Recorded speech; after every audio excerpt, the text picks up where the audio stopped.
এই যে 15 বছর যে আন্দোলন হয়েছে, একটা ভালো ভোটের জন্য আমরা আন্দোলন করছি, সবাই মিলে করছি, জামাত ইসলামও এই আন্দোলনে শরিক ছিলেন। ওনারা কি কখনো পিআর পদ্ধতির কথা বলেছেন? কখনো বলেছেন হাসিনার পতন হলে আমরা আগামী নির্বাচন পিআর পদ্ধতিতে করতে চাই? কোনোদিন তাদের মুখে আপনি পিআর পদ্ধতি নিয়ে কিছু শুনেছেন? বা বাংলাদেশের মানুষ পিআর পদ্ধতি নিয়ে কিছু শুনেছে? শোনে নাই। গত এক বছরের 2/3 সময়েও কিন্তু আমরা পিআর নিয়ে খুব আলোচনা শুনি নাই। এটা রিসেন্টলি যখন নির্বাচনের তারিখটা সরকারের তরফ থেকে একেবারে সিল দিয়ে বলা হলো ডেফিনেটলি এটা ফেব্রুয়ারিতেই হবে এবং কোনোভাবেই এটা ফেব্রুয়ারি ক্রস করবে না, তখন আমরা দেখলাম যে দলগুলো, বিএনপি বাদ দিয়ে ইসলামিক যে দলগুলো এখন পিআরের জন্য কথা বলছে, তারা বললো ফেব্রুয়ারিতে নির্বাচনে ঠিক আছে। প্রথমে তারা একটু গাইগুই করলো যে লন্ডন থেকে ইনস্ট্রাক্টেড হয়ে এসে উনি নির্বাচনের তারিখ দিচ্ছেন, একটি দলের সঙ্গে আলোচনা করে নির্বাচনের তারিখ দিচ্ছেন, অন্য দলগুলোর মতামত উনি গ্রহণ করছেন না।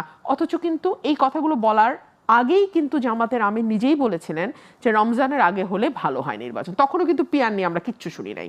তারপরে যখন লন্ডনে জনাব তারেক রহমানের সঙ্গে বৈঠক করে এসে একটা খুব সুনির্দিষ্টভাবে সরকার বলে দিল যে কোনোভাবেই এটা ফেব্রুয়ারির পিছনে যাবে না, তখন প্রথমে কয়েকদিন তারা এই অভিযোগ করলো, তারপরে তারা পিআর নিয়ে একেবারে খুব সিরিয়াস মুভে গেল। আপনি দেখুন পিআর পদ্ধতি যদি এই মুহূর্তে, নেপালের কথা আমার ভাই বলছিলেন, নেপালে 15 বছরে কয়টা সরকার এসছে?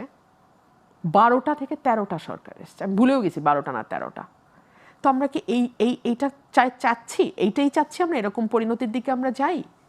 বিশ্বের বেশিরভাগ দেশ পিআর থেকে সরে এসছে এই ধরনের সমস্যার কারণে, এবং বিশেষ করে আমাদের মতন দেশে এটা তো আরো অনেক বড় একটা সমস্যা। কেন সমস্যা? বিকজ আমাদের দেশে হর্স ট্রেডিং এর একটা সংস্কৃতি ছিল।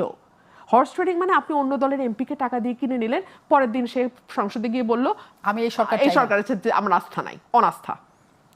এই হর্স ট্রেডিং এর কালচারের কারণে 70 অনুচ্ছেদ আমরা সংবিধানে আনতে বাধ্য হয়েছিলাম একটা সময়। এখন তো দলগুলো অনেকটা ফ্লেক্সিবল হয়ে বলছে না, দলের বিপক্ষেও ভোট দেওয়া যাবে 4টা জায়গা ছাড়া, কয়েকটা জায়গা ছাড়া। সো এইরকম একটা পরিস্থিতিতে আপনি নিজেও খুব ভালো জানেন পিআর হওয়ার কোনো কারণ নাই। পিআর দেশের জন্য মঙ্গলজনক নয়। বাংলাদেশের মানুষ পিআরের সম্পর্কে কোনো ধারণাও নাই। বাংলাদেশের মানুষ পিআরের ব্যাপারে একমত নয়। সো আপনি এখন এই কার্ডটা সামলে আনলেন বিকজ আপনি চান যে এই কার্ডটাকে দেখিয়ে আপনি আরো কিছু সময় কিনে নিতে পারেন। এই কার্ডটা দিয়ে আপনি কিছু সময় কিনতে চাইছেন। সেই সময়তে কি হবে? সেই সময়তে আরো বেশি সংগঠিত হবে। এখন হয়তো তাদের জরিপ দেখুন, প্রতিটা রাজনৈতিক দলের জরিপ আছে মুন্নি। প্রত্যেকটা পলিটিক্যাল পার্টি, সে যত ছোট দলই হোক কিংবা যত বড় দলই হোক, তারা কিন্তু কয়েক মাস পর পর মাঠে তাদের জরিপ করে যে তাদের আসন কিরকম আসতে পারে, কোন আসন কিরকম, তার চেয়ে বড় কথা কোন সিটে কাকে দিলে জিতার সম্ভাবনাটা বেশি থাকে। এটা পলিটিক্যাল পার্টিগুলো করে, এটা বেসরকারি কিছু এনজিও আছে তারা এই জরিপটা চালায়, আর আছে সরকারি সংস্থা এনএসআই, ডিজিএফআই, তারা মাঠে এই জরিপটা চালায়। আমি মাঠে কাজ করি বহু বছর, আমি জানি এই জরিপটা চলে।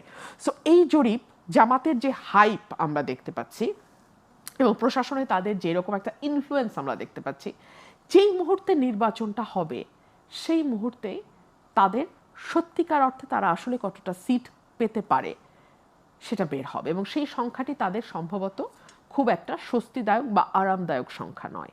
So they want to buy some time.